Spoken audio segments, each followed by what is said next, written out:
Quentin and Tori from Endiatx.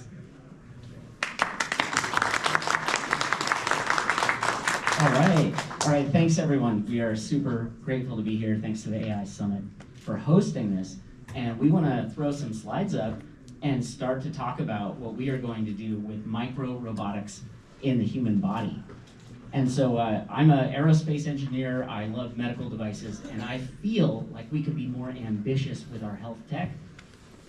And I'm ex-AI engineer, and I joined Tori as a chief engineer to nail all the problem related to PillBot. Quentin just dumped everything to come from France and be our chief engineer. He's about $100,000 in debt, just out on a limb for this, just like anyone else. And that's Silicon Valley, right? And we're gonna make good on that. Oh, bonjour. So we could have gone to space with all this skill set. We could have gone underwater, but instead we have chosen to go directly inside a human body. And could we potentially drop the lights out here so you can see the screen a little bit better? Basically, the intent here is let's take the same ambition we see with new space companies like SpaceX. Let's go into the human body with tiny robots. Let's take hospital medicine and turn that into virtual medicine at home. Yeah. So let me jump on. You've got years and years, thousands of years where if we want to go into the human body, we got to cut you open and look around. Then we started realizing you could x-ray, you could poke holes, slide tubes. We are now on the precipice of micro-robotic telemedicine. And so what we're offering is, let's take the tip of a doctor's endoscope and subtract the endoscope and subtract the hospital. And with artificial intelligence, let's let the doctor step away from boring screening work and step back into science and intense medicine surgery. Let's have artificial intelligence do all the boring work. So our goal is to do a wireless robot that go inside your body under its own power, remotely maneuverable in real time. And for this, there is a couple challenges area. The first is the size. Because it's running inside your body, it needs to be really, really small. It needs also to be to have a lot of power efficiency because you are running onto your own power. So because of this, you need to be super effective and frugal. And the body is a three-dimensional space, right? So what we are creating here is not just a camera pill that tumbles through your body. We're creating the real deal. Like, these need to move, they need to move under their own power. It needs to be just like a tool your doctor is used to using in the clinic, but available virtually for this to be really fun. And something we crushed not that long ago, we need to have a super high video frequency. Right now we are running at 480 by 480 at around 10 FPS. This is one of the major breakthroughs we had during the past year. So that's crazy. And we need also the universal safe access everywhere in the world for everyone at any scale. Yeah, so we're creating technology that needs to reach every human on Earth cheaply, universally, right? The robot we're going to swallow today probably costs about $50 to build. We could probably build it for like $25 in high volume. This is inexpensive virtual telemedicine. So let me introduce you PillBot here. It's a robot who have a live video with a little camera, a multi-layer flex circuit to transmit video in real time and to process this data in real time. We have a couple LEDs because your stomach is kind of a dark place. We have also the data transceiver that send and receive command and video in real time. And finally, we have the lithium battery who give us the onboard power and the 3-axis thruster at the end that give us the ability to move inside the human stomach. Awesome. Yeah, PillBot is a little eyeball that swims around. It's a drone that swims in your stomach. And you can kind of see if you've been hanging out with us at our little booth. We started very humbly. This company started with $5,000 in my living room with my co-founders. And we started with a football-sized prototype with Raspberry Pi hardware. I mean, it was a junior high school level project. But With a tangible first beginning, we were able to raise some money, and you see it just sort of a natural, logical progression to basically just get this thing down to swallowable size. And right now we are here, the third one. So the first, as Tori described earlier, the first prototype was PillBot. PillBot because we swim inside a pool. We test this robot inside the pool. So it's a quad motors, Wi-Fi powered. This is not effective inside the water, but it's now some prototype, and we have it here if you would like to see it in the future. Yeah. We also chose the right swimming pool. That was Fred Weber's swimming pool. He was the CTO at AMD for quite some time. And once we finally swallowed the robot, he joined the cap table. We were very grateful for that. And after this, we became smaller and smaller, and we had more complex challenges, because when you're running at a low, at a really small level, you have all sort of problems due to the water and to the physics of the water. Yeah, the video is not going to show you very well on this screen, but basically, as you go smaller, water starts to behave more like honey. The ratio of viscosity to kinetic forces changes. And so in here, you can see that we use computational fluid dynamics to help tune the system as we go to different geometries and smaller sizes. But to the engineers out there, your computer code is really useful. Make sure you're also doing the basic math, using the basic equations we all learned in school, and then go test and build the thing. And if you can get some agreement across all three of those areas, you really start to gain power as a designer. Try not to ever get trapped in one of those corners. So let's dig into what is PillBot. Oh, here is the little video of our test. It's like including a floaty bell, because we have some problem due to the balance and buoyancy for the robot. So we need this kind of equipment. We needed this kind of equipment right now. We have this fixed, and we are going to show you how in a moment. So this is what include PillBot: a flex circuit. Yeah, a flex circuit, some motors, propellers, and telecom nose cone. We borrow a lot of parts from cell phones, like cell phone vibrator motors from old Nokia cell phones are actually the smallest DC motors we've been able to find. People say, like, this must be expensive, but those motors cost 40 cents. I mean, this is actually pretty inexpensive cost of goods to build these robots. We have here what we call the brain, is where all the computation is, and all the circuitry, where we find here the camera and what we call the motor flex that have place for the three motors. And we folded it into this. It's kind of some origami with flex circuit. This is groundbreaking. Here we have the motor that we are using. This motor, as Tori said, is like one of the tiniest motor that we can find from the cell phone industry.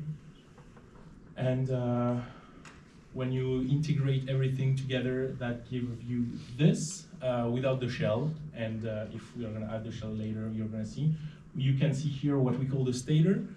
It's to give a real shot for the water when the water flows through the lumen, to make sure it goes straight and not in all the direction. And Tori might have something. There's a good amount of mechanical engineering and electrical engineering code that goes into this. And the thing is, if you just write software, you might drag a library in and utilize it. But if your electrical engineer says you don't have a lot of memory capacity, then you have to go back to the basics and write that code from scratch and eliminate what you don't need. Most of the code, therefore, is written entirely from scratch at Endiatx because of those constraints. It's a very small compute environment. And now you can see the telecom with one motor and a battery. And this is the final product, the final robot that we have. Everything is assembled. As you can see, there is a couple LED to shine really bright next to the camera.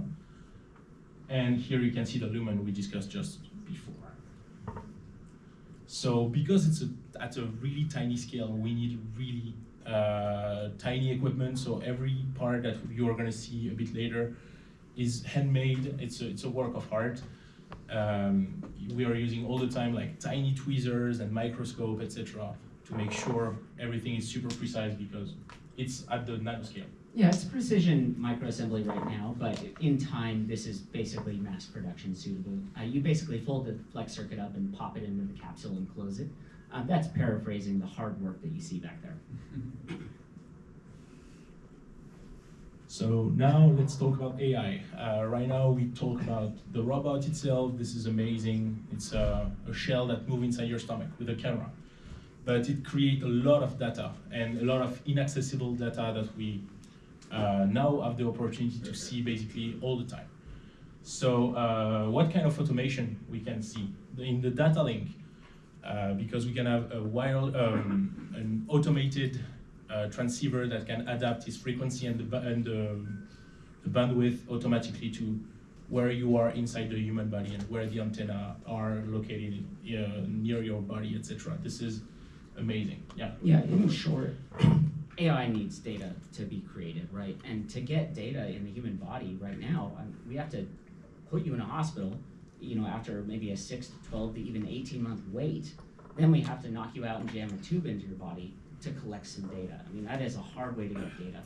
But with PillBot, we propose that hundreds of millions of inexpensive robots could be gathering data almost all the time, all around the world. And so this is a new dawn it's a dawn of a new era, because we're going to be able to combine all of the world's knowledge and basically deliver frontier level medicine to everyone on the planet. And that's really the goal of Endiatx. I just say, thank goodness for the human stomach, because it provides us a basic plausible beachhead to begin. So AI can give us also the 3D mapping of the stomach in real time, and you will see really soon that it's more complex than you might think. We have also the automatic diagnosis with potentially some LLM that analyze all the image, all the data, and talk directly to the doctor, or in the future directly to the patient. And in the future, we would like to have intervention where this robot is equipped with tiny robot arm that can cut and do some surgery inside your stomach directly. Yeah, I don't want anyone to think that we're only here to swim in your stomach with this giant scary robot. Right? We are here to create rice grain size microsurgeons that could do, brain surgery at Disneyland, right? But if we're going to do that, do I get on this stage and try to raise $200 million to build a brain surgeon? Or do we actually go into a place like the stomach where we can do really good medicine today and create this category of micro-robotics in the body? So we're here to collaborate and hopefully bring interest in to say, what else can we do beyond the human stomach with this established as a beachhead? So I'm going to go really quick on this, but we would like to create some deep learning algorithm to 3D map the stomach and to have automatic navigation, because right now the robot needs to be operated by a doctor. We would like this to be fully automated. There is also the real-time 3D reconstruction. The problem is the stomach is it's a moving environment, so how can you 3D scan a moving shape? And so the answer is simple. It's real-time 3D reconstruction with structure of motion. This is some groundbreaking news from all the universities around the planet, and we would like to integrate these kind of things in our technology. And we have also, as we talked earlier, the LLM, NLP, etc., to have a nice interface for this kind of complex sequence and environment. So let's get all these images populated. From here now, it's time for us to shift towards an actual demo. And so why don't we show all of the things here, right? So we're going to put gyros and time-of-flight sensors to do self-driving better, to do 3D mapping from the robot. We are very, very interested in using MEMS, like micro-electromechanical systems, to truly go to microscopic scale. Finally, we're looking into, of all things, nuclear power, where it's called nuclear beta voltaics, where you can take a diamond and a beta radiation source, like from a spent power facility, that would normally be waste. You can actually turn that into a safe, permanent battery. And the hope is, maybe at the micro scale, we start to use nuclear power for some of the crazy future generations of this. Now, that satisfies my childish ambitions of cool sci-fi, but now let's get real. Let's go into the fish tank, and let's go into the stomach. And please cross your fingers for the data link today.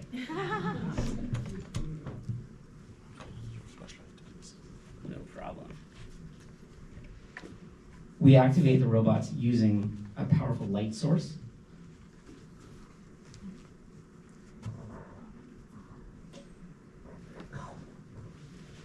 And now that he has that activated, he's basically going to just toss it in the fish tank. This is one of our recent generation robots. We only have 5 of the latest generation. And on Sunday, they're going to New Zealand to enter clinical trials towards the end of the week. So this is actually really cutting edge stuff. My chairman was somewhat peeved that I jacked a robot and the chief engineer to come out here today, but I'm glad we're here, and I'm really glad that you're here. Yeah. So what you see here is 2 things. It's a little swimming drone that, from the looks of it, is missing its Z-axis thruster, but we're getting some pretty good. Yeah, look at There this. you go. That's pure Z. That's awesome. This is a swimming drone. The other thing you're seeing is a live video up on the screen coming from the drone. So I'm thinking maybe let's take this into my stomach. Whoa.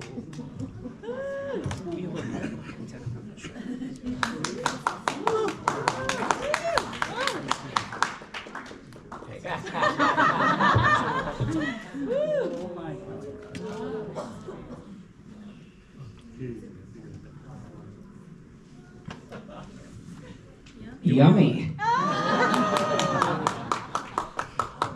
All right, so at this point, I can hold the mic up to Kantan, and why don't you narrate? What are you seeing here? So just for everyone to remember, I'm not a professional doctor. The only thing I know about the stomach is that it looked like the land in California. This is the only thing I can say, unfortunately. But what I can tell you is that if I hand this to Tori, he's probably going to be able to control the robot. If he don't move too much and just move his finger, we are going to probably see some 3D movement inside his stomach. So like all the curve that you can see on the right corner, sorry, it's a movement from the joystick. So every time you see a change, that means he's controlling PillBot. So yeah. Hey, let's trade. Oh, this is awesome. We're having fun here. So we have a lot of fun at the company. We're based in Hayward. We're about 9,000 square feet, about 25 people. If you just drop in on us, you might find up to 15 working full time. And we're really here to collaborate and hopefully share a project which hopefully generates a little bit of just enthusiasm. Please send us your kids for summer internships. Please think of Endiatx as a friendly local medical robotics startup. So with that being said, we have 2 minutes available to do some basic Q&A. So if anyone has any questions, we'd love to hear what you have to say. Yeah. And should we send a?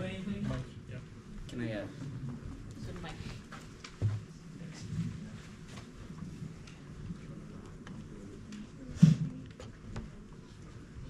As a human, my name is Samuel Bian, I work at Picaro.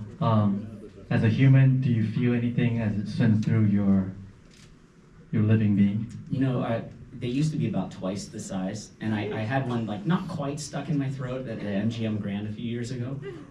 But I will say that I appreciate the latest form factor, which is finally kind of the size of a normal pill camera.